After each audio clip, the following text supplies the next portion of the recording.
Welcome to Slow News Day Live. My name is Steve Boykin, and I am here in beautiful Boulder Creek, California, where our state flag is the flannel shirt, our state bird is the pit bull, and our state flower is cannabis. I am joined this afternoon by my good friend Jason Carney.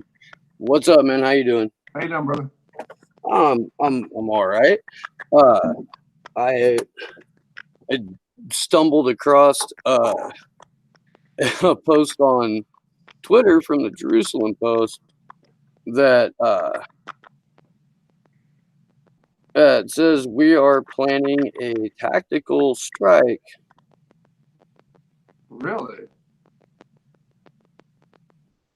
on a Iranian nuclear facility. Now, why would we do that? What possible justification do we have? Oh, well, you see what happened was Japan, a boat that belonged to a Japanese citizen Mm-hmm. got blown up a little bit. You can see impact holes up above the water line on it in a couple of different places. Any fatality? And so, because this Japanese boat got attacked in the Gulf of Oman, our military needs to respond to that.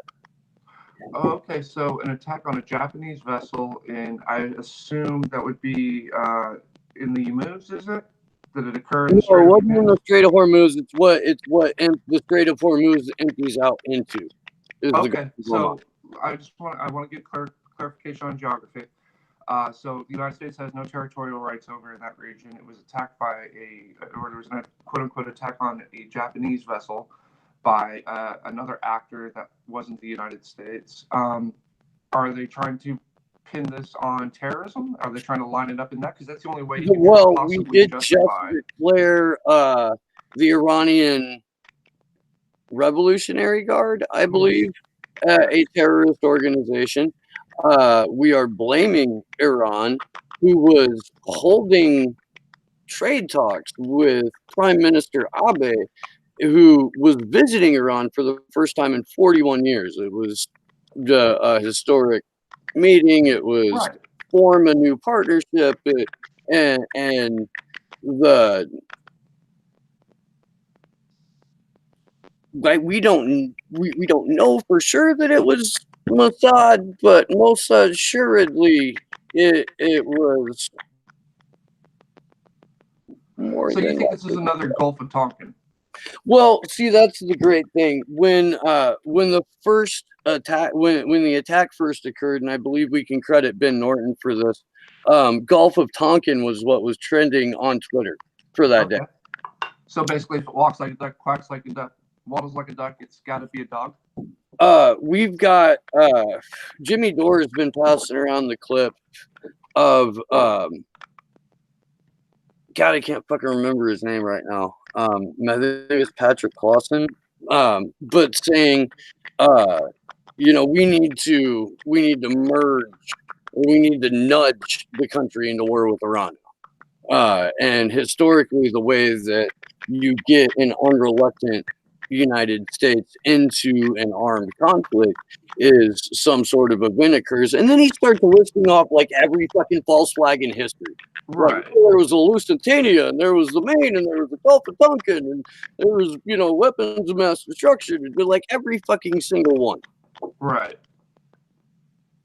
And I don't know if he was being cute or if it's just accepted that every always you're going to false flag your way into a war.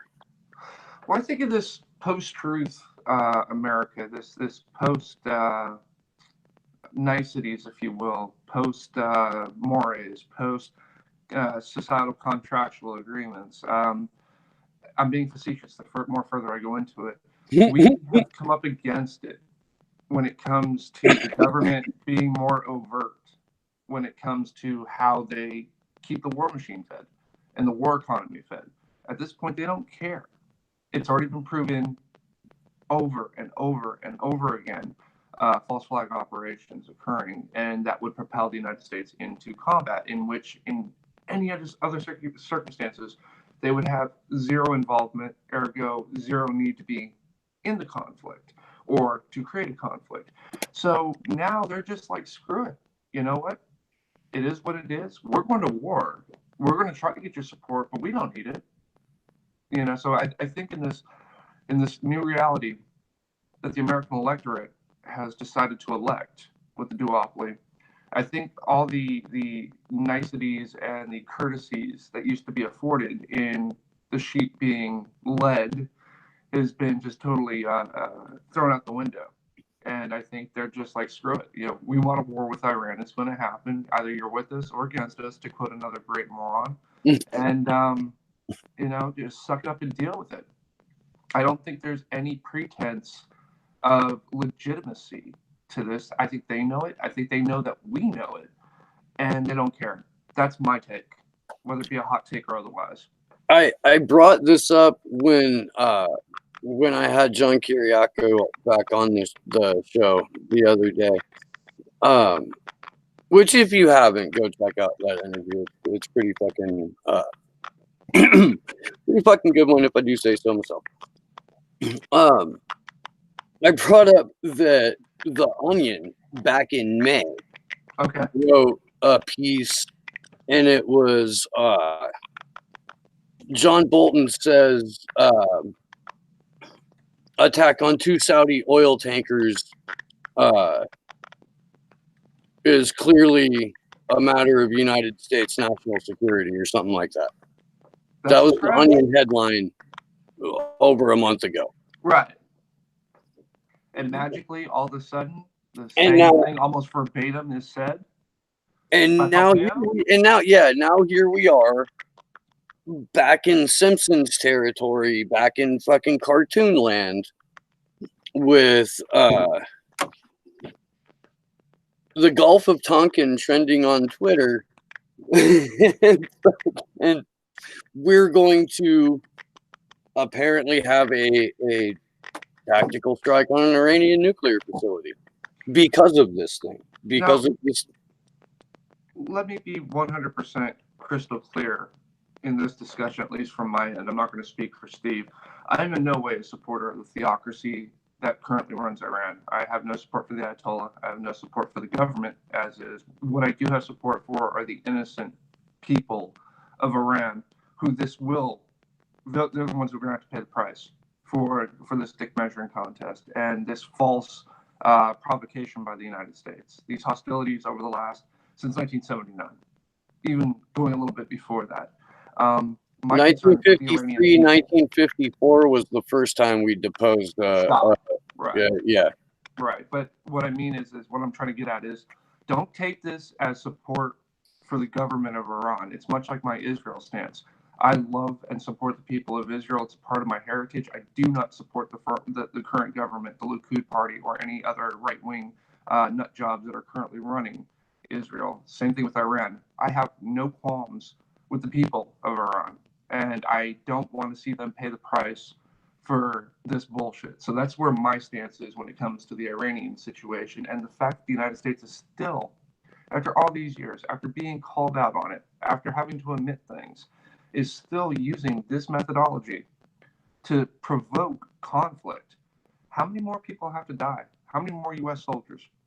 Afghanistan was a failure. Iraq was a failure. Vietnam was a failure. Korea, draw. World War II was our last big gig, but we showed up late, and then we looked like badasses. And there was a lot of bloodshed, and I admire each and every soldier that went over during World War II. Nothing bad to say about them.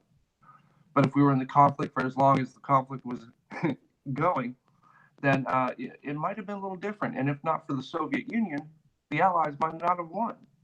So, I mean, realistically, the United States hasn't had a whomp and stomp session since the Spanish-American War.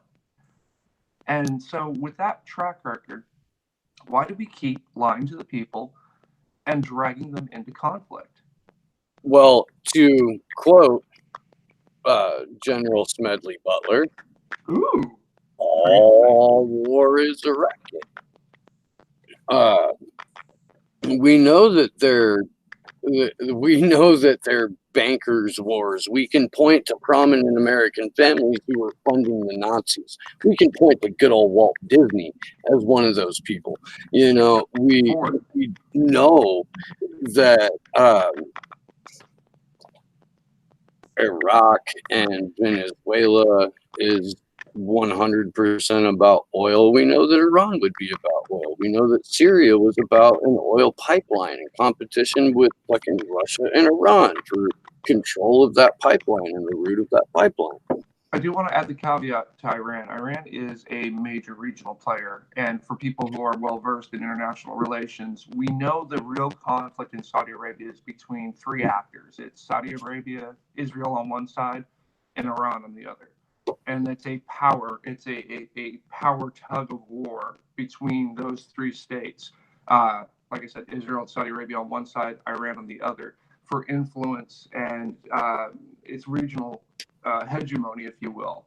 So that's something that's interesting because the United States is allied with who, and the other side is an enemy of. It just creates. It's as though the United States is doing the bidding of Israel and Saudi Arabia on this particular endeavor. And let's not forget the people of Yemen who have suffered under a proxy war between Iran and Saudi Arabia. Yemen hasn't stopped. Yemen hasn't gotten better. Not everybody's hunky-dory peachy, and the pictures of starvation and devastation haven't gone away. It's just the press hasn't covered it.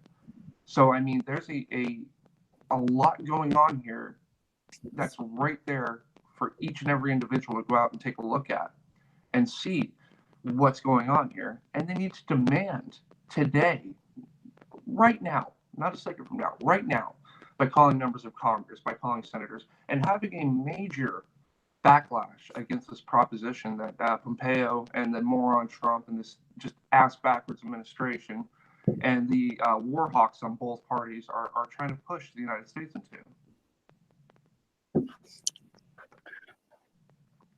Well, more to that, there's also, battling Iran and getting to a point of a nuclear holocaust and declaring Jerusalem the official capital of Israel and moving our embassy there. It plays into a lot of different Abrahamic religious end time scenarios. So there's a fundamentalist element in all four actors. And let's not forget that the Saudis, the ruling family at least, are Wahhabis. The Ayatollah I'm going to fuck this up. I don't want to fuck this up. Okay. Sunni? With Iran? Yeah. I believe they're the Shiite. I think they're one of the rare few countries that have Shiite majority status. But I'll double check just for clarification, but I believe it's Shiite dominated.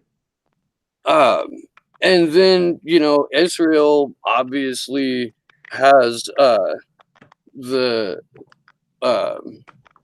Judaic tradition with their God, who's I'm gonna say like a little bit older, and they're all basically the same basic Abrahamic religion with some different spins on it, but they're all fighting for the same little patch of grass so that they can rush to the rapture first and declare that their version of the Abrahamic tradition clearly is the best. But let's dive back into the international relations aspect, since that's my specialty.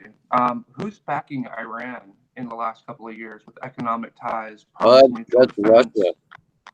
You're looking at Russia and China. This is perfect conflagration for a major worldwide conflict, and people aren't giving it the time and effort needing to prevent it that it deserves. This isn't just Iran versus the U.S. This isn't just Iran, Saudi Arabia, and Israel versus the U.S. Or excuse me, vice versa. The U.S., Saudi Arabia, and Israel versus Iran. This is a major dick measuring contest between the U.S., Russia, and China. And there's going to be a lot of people who have nothing to do with those three countries that are going to die. They're going to pay the price. So at the end of the day, wake the hell up and make those phone calls, demand, protest. If you want to be dragged into World War III, you're seeing the precursor right now, and that isn't, being hyperbolic. That isn't being irrational. You have to look at you have to look at the geopolitical politics and who's backing who, and then you could come to a simple conclusion that this is easily a powder cake just waiting to be lit. Yeah, and it would fulfill a lot of objectives of a handful of global military superpowers in order for this to happen. It would line the pockets of the people whose pockets always get lined when we go to war. There's a handful of different reasons that we're pushing for this, and none of them are because there's a such thing as a good war or a righteous war or a pure war. Particularly when you're talking about fucking sociopathic capitalist empires. Yay, capitalism. Just to follow up, Iran isn't the only Shiite-dominated country. It's Iraq, Azerbaijan, and Bahrain. Those are the four Shiite majority countries in the Islamic world. I just want to throw that in there. Fun fact. And as we're pushing for all of this, and as this false flag attack is happening, and as we're basically like celebrating the fact that we're quietly, that we're going back to war, and then talking about anything but 4 days ago, the National Defense Authorization Act got passed again for fiscal year 2020, and that's the military budget and all that shit. What was the count? I want to do a full show on that. Maybe tomorrow night we could do that. I don't know. Yeah, let's cross our fingers and our toes. I'll see what my schedule is, but I definitely want to touch on that. I do want to mention this specifically because the only place I've seen this reported besides right now on this show was Nico House did a segment on it yesterday. Inside the NDAA, Tulsi Gabbard apparently got a provision of her Stop Arming Terrorists Act put into it. If you remember, since like 2016, Tulsi was trying to get this legislation passed that said that we couldn't use quote unquote taxpayer dollars to fund terrorist organizations like we've been doing always. That'd be HR 608, right? We're now 3 years out of that. And there's a provision in the NDAA that says any organizations that the Secretary of Defense deems to be a terrorist organization, they get cut off from their funding. Now, what that has to do with black budget operations, what that has to do with what's done in the dark. Right. Let me give you a quick summary for those who aren't familiar with it. This is HR 608. It was proposed by Representative Gabbard on 1/23/2017. And essentially, it prohibits the use of federal agency funds to provide covert assistance to Al-Qaeda, Jabhat Fateh al-Sham, the Islamic State of Iraq and Lebanon, ISIL, or any individual group that is affiliated with, associated with, cooperating with, or adherents to such groups, or the government of any country that the Office of the Director of National Intelligence determines has, within the most recent 12 months, provided covert assistance to such a group or individual. That's a summation. It's a lot longer. I don't want to read verbatim, but that gives you a general overview of what the bill was proposed and what Steve was actually getting at. So that's HR 608 that was proposed in 2017. And so the only place I can really find where it's mentioned that this was slipped into the NDAA was a press release by Tulsi Gabbard's office, a thread on Reddit, and Nico's segment yesterday, and now this one right now. And I'm going to chalk that up to there was no Get Your News on with Ron this morning, but you heard it here third, like 351 to 66. we don't discuss what goes in the military budget. And there's an executive summary that I was reading yesterday that is just like a fucking psychopath's fucking wish list. It's insane. I can't find the full text of the bill yet. It's not on any of the You're looking documents. for the 5515, right? Pardon? HR 5515, National Defense Authorization Act for fiscal year 2019? No, FY20. Oh, okay. Year 2020. Not the McCain NDAA. Yeah. Give me a sec. You keep going. I'm going to find At any rate, I read the executive summary. The Tulsi's office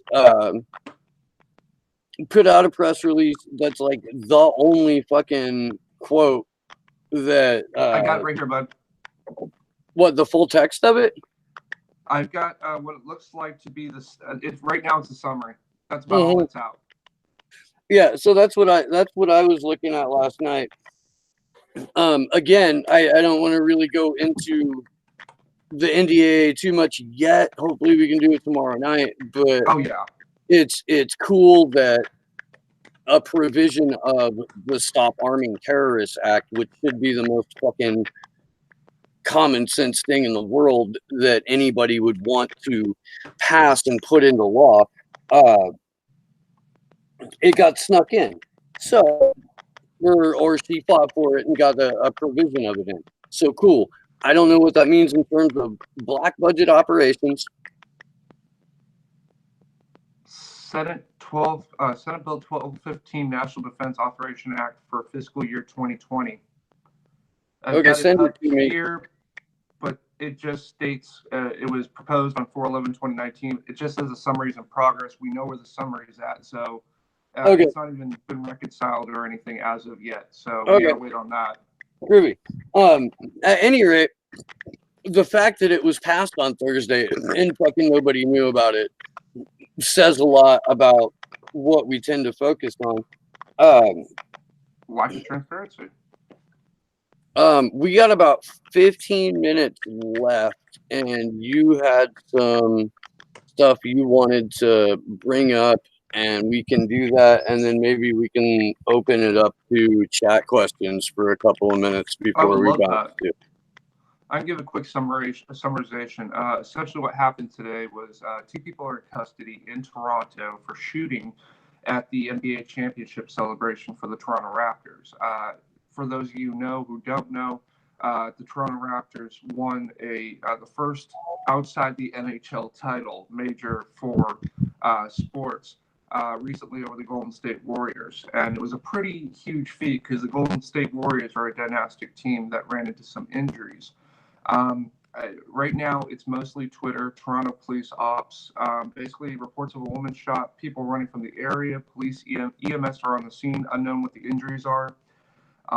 There's 2 people in custody, so it quickly ended. Good job, Toronto police.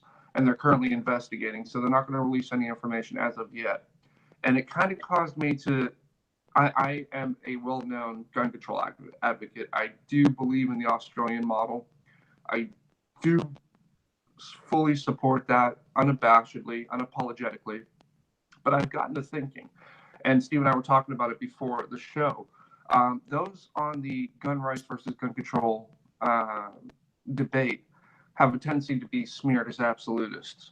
And in that absolutist position, nothing gets done. People are dying. All that's coming out is thoughts and prayers as a viable solution to the gun issue. So I kind of wanted to look into some things. And Steve, I don't know whether you've announced your position on guns or not.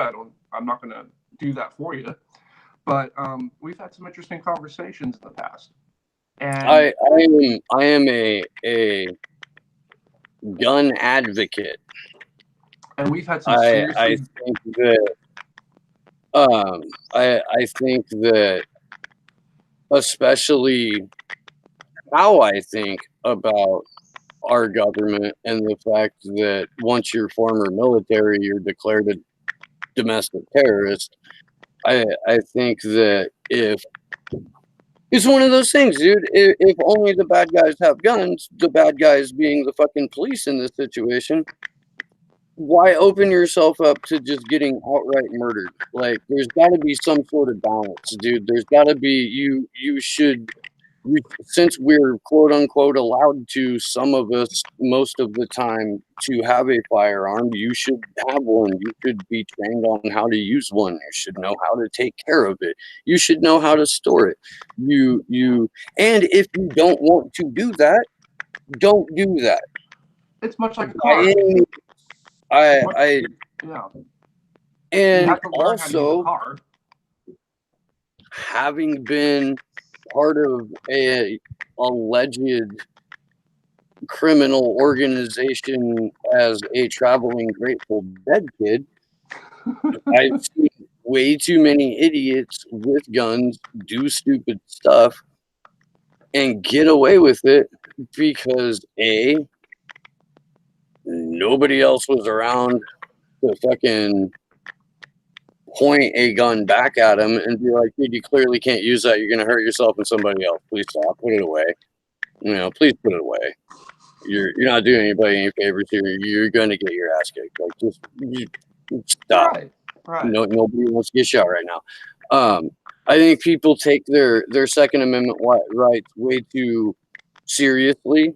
I think that people that need to go to Chipotle with an AR have some serious problems and maybe shouldn't be carrying around a gun at all.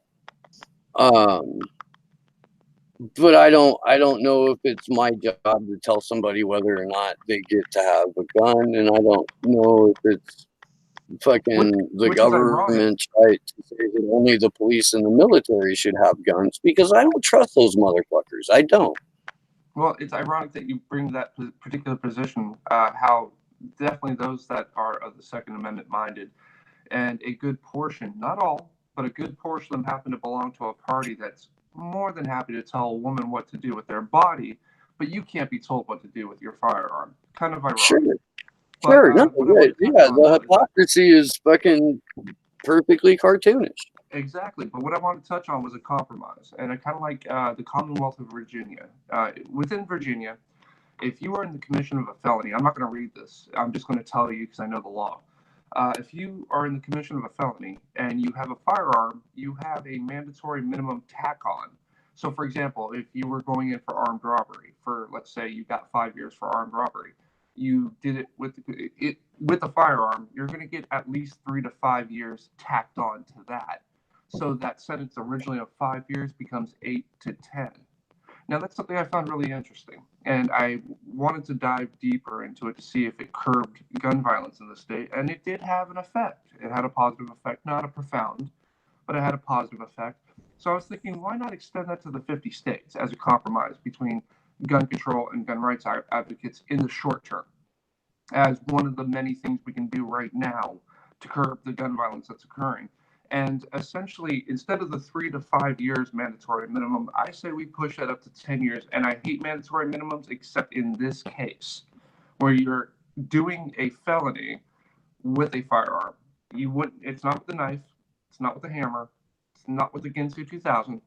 But if you're there robbing someone, committing an act of homicide, manslaughter, you name it, assault, you have a mandatory federal law that adds 10 years to whatever you're sure. There's a bunch of states that already tack on time for having a gun, though, aren't there? There is, but it's not nationwide. Not state law, not as a mandatory thing, but it's one of those ancillary charges that just.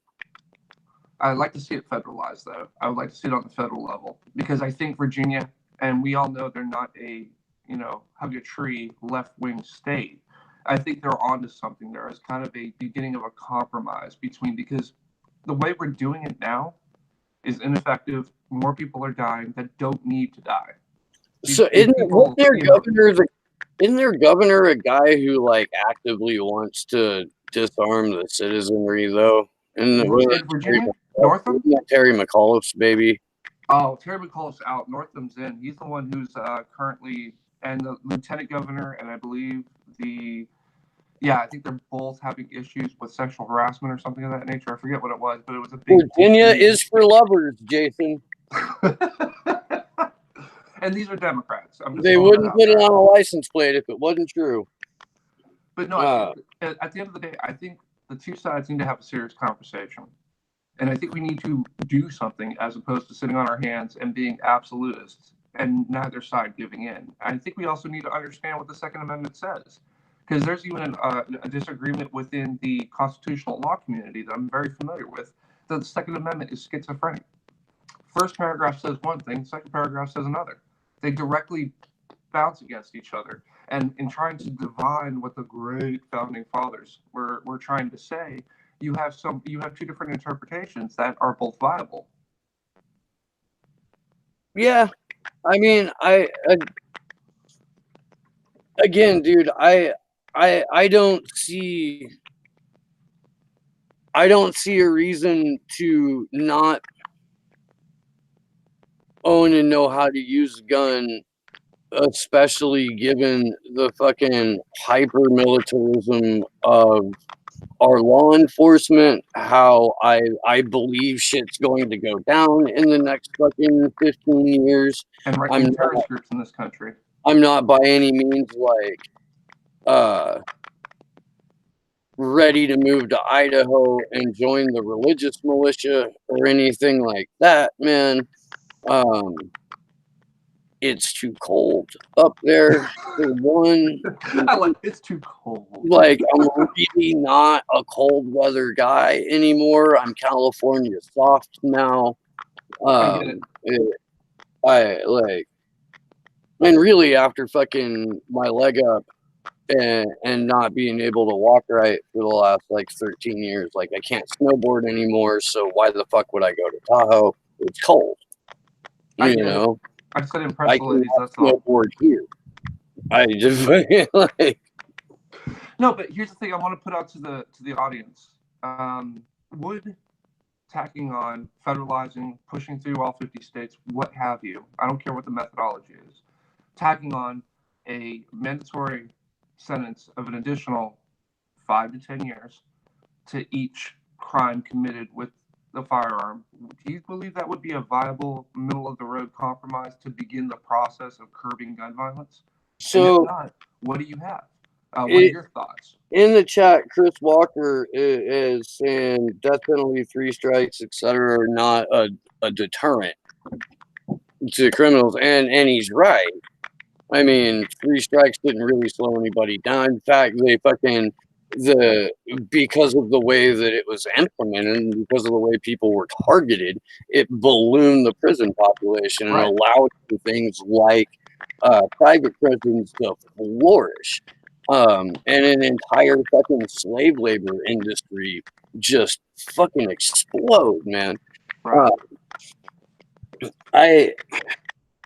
I'm inclined, again, man, you know where I stand on this, dude. Like when I have the money and I can fucking pay the membership, I go to the Huey Newton Gun Club up in Oakland. When I don't, I go to fucking Dan's backyard in fucking Boulder Creek or fucking, Mike's place or whatever. I'm not gonna tell you these guys' names. Jesus Christ. But we shoot at paper targets and fucking water jugs and fucking, dude,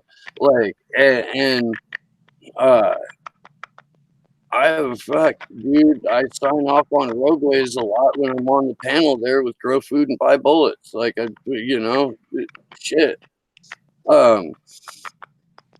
I live in a place where you have to have a go bag for so many different reasons, fucking earthquake, fire season, all that kind of shit.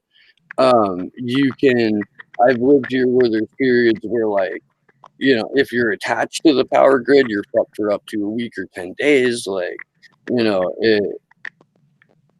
people get squirrely. Oh, they do. All right. They're, especially if there's a fucking drug problem in your area. This place has been old west for a long ass time, dude. And like, there's a lot of people that come up here to grow weed, and some of them don't have the best intentions, Oh, right. Jesus Christ, dude, a couple of days ago, right down the road in Ben Lomond, these guys from Texas came up to buy 10 grand worth of weed. They fucking took 50 grand worth of weed, kidnapped 2 guys, fucking held them hostage for a while before before it finally got fucking put to bed. But like that shit is not uncommon. The police raided a fucking place a couple of months ago where they found all kinds of shit except for the people who were running the grow up. But they got all their guns. They got gold and silver, and they got fucking 1,200 plants and like 60 grand cash and fucking all kinds of shit. You know, um, it's it's not. I don't know, dude. I don't know what to compare it to anymore because I've been here for too long. Right. You know, it's not where I grew up, that's for sure. But there's a fucking. I lived in a place where there was fucking economic and racial segregation like baked into the city planning. Mm-hmm. I'm extremely curious what people think about this, because I look at the situation. I got the Freethinker 59. Thank you for hanging out, by the way.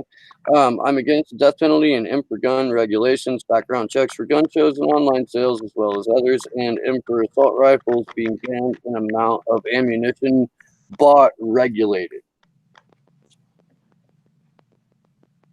I hope that came out clear because I had my head away from the mic. Yeah, I think I heard it. I think it's a good beginning of a compromise. And I mean, look, dude, I gotta just let you guys know where I'm coming from. There's a handful of motorcycle enthusiasts who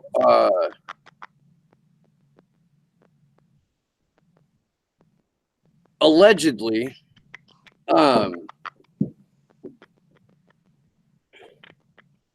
keep the munitions trade alive and healthy, and limiting ammunition is going to make those guys creative. And I understand, like, it, and look, man, I've spent a lot of my life appreciating the existence of a black market. Okay.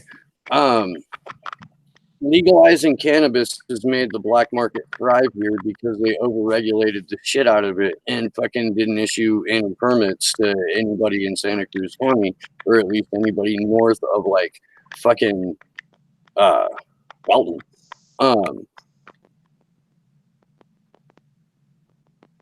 I don't know. It's weird because I know exactly how people are going to react, and I know that it will probably help and it will probably hurt. And I don't know, in terms of where we are as a society, what that's going to look like when you get, let's say, like a technocrat like Elizabeth Warren, maybe. You know, or fucking somebody who is very much in favor of like disarming the citizens as a federal directive. Mm-hmm. It's I don't know what that looks like, dude. Like I don't, you know.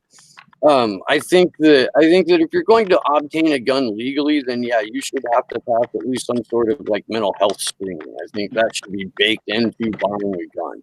But I also think that as a responsible gun dealer, if that's your chosen profession and you're doing it on the black market, you should not want to give fucking Crazy Joey a fucking shotty. You know, you shouldn't. You should not, like, that's it. I don't disagree. And it's a complex issue, but I figured this would be good for the chat, and I'm going to read the responses for sure. I got to check out, unfortunately, but it's one of those things where I really want people to think about and put some thought into it, rather than just jumping to one conclusion or the other, taking an absolutist position, trying to find that middle ground that we need to find to start the process of curbing this bullshit. I'm not certain, or convinced that the U.S. as a, or the, I don't know, the planet as a whole is going to be able to tackle this as a priority, because we historically have deprioritized it so much, and our problems are so much larger than, do Americans get to keep their guns or not, or are there going to be limits on like, it's one of those, like, it's one of those things that if we passed anything that resembled gun control, by the time it got signed into law, I don't know, dude. I don't know if we can dick around with that. Like, we probably, and maybe I'm just being defeatist in that regard. Maybe I am, you know. Um, but I don't know, man. I kind of feel like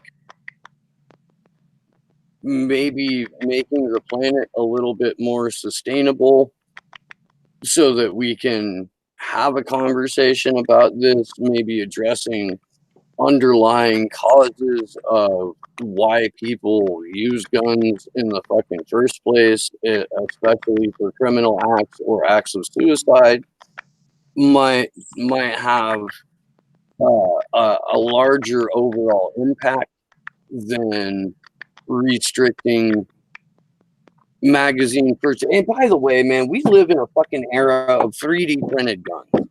Right. All the fucking gun legislation on the planet isn't going to do shit if fucking somebody down the block has a whole. And Dianne Feinstein was on Twitter saying, "Okay, no, this is horrible. Look, the blueprint for this 3D gun is still available online," and she posts a picture of the blueprints for the 3D gun.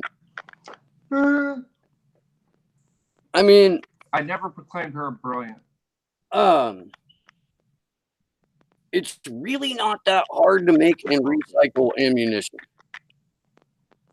That's the It's thing. Like really I said, not. it's gonna be something we can tackle, maybe from show to show, and when new ideas pop up, and maybe just a thought crosses our minds and a wild hair crosses our ass, we can dive into the subject, because it is nuanced and it is profound and it is very deeply ingrained in the American culture. It's not something you could just come up with something instantaneously and be like, "There's your answer."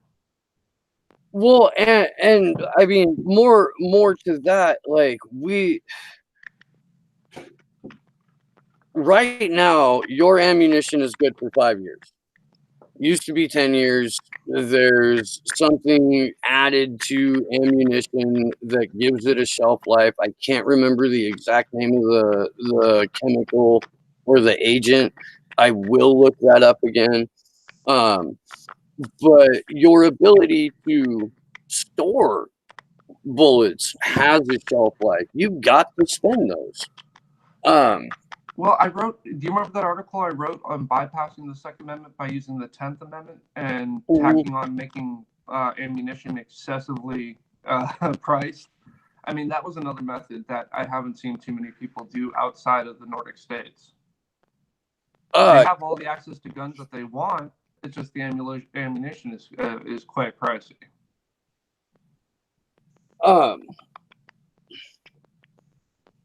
Chris Rock had that charge $50,000 a bullet joke. Right. Right. That's what inspired me. And I'm not saying charge $50,000 a round. I'm not jumping to that. I'm trying to do what people are failing to do and propose things to have people pick up on and maybe alter and adjust and work with to create a template. I mean, that's the basis of what I'm attempting to do. I'm not trying to be a great, unifier, but we have kids dying in schools. We have mass shootings. We have things that are just, one is one too many in this country.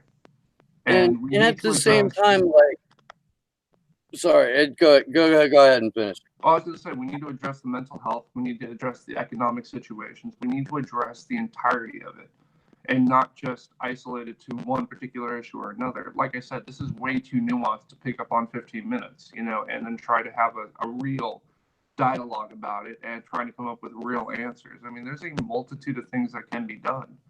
My job is to just put it out there and let people figure it out. And the whole time, like, I'm sitting here going, okay, but we live in a fucking manipulated reality. We live in an era where the media will dictate, will spend 47% of their time on gun violence and amplify that when it's really far down on the list of what kills Americans. We don't talk about heart disease. We don't talk about our fucking food. We don't talk about we don't even talk about suicide. There's so much shit that we ignore to amplify this issue because it's one of those issues where there's no fucking traction to be had. And it's one of those things that just bogs people down and keeps them in the cartoon. Problem, reaction, solution. You know? Like, this is create a fucking over sensationalized topic, shove it down everybody's throat, and get them arguing about that while you pass the fucking NDAA in the dark. You know, But see, that's the beauty of us, Steve. We covered both on one episode. See, that's what I call awesome sauce. Look at us, guys, ladies and gentlemen, and those who don't prescribe to a binary gender. Look at us. We did it. Boom, mic drop. I'm out of here. Actually, it's about time for me to pull my shit together and get to work. And I'm in the direct sun, and I'm pretty sure my computer is going to fucking Yeah, your computer just melt said I quit. on me. Oh, it's 1998 bandwidth. And we're done. Well, if you could see me, hear me, ladies and gentlemen, it's been a blast. Get in the comments section, have some debate, argue it out. We're going to definitely read it. And have a good day. All